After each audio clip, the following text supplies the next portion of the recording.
What is it that Amina that Bibi. prevent? Yes, please start again.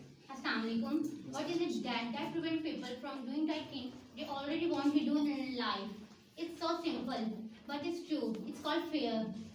But people making this complex process.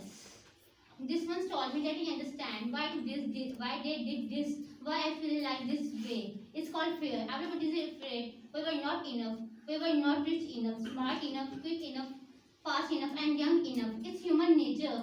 But the secret is to do it anyway. But the secret is to do it anyway.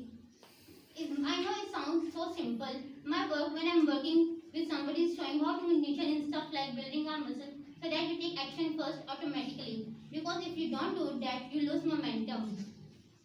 And it's like, how do I get started? Where do I go? Do anything to start the process of moving forward, grabbing the fear stop. Thank you. Was it Tony Robbins? Yes, sir. Okay, thank you. Good job. Very nice. Amjad Ali. Assalamualaikum everyone. Myself Amna Bibi.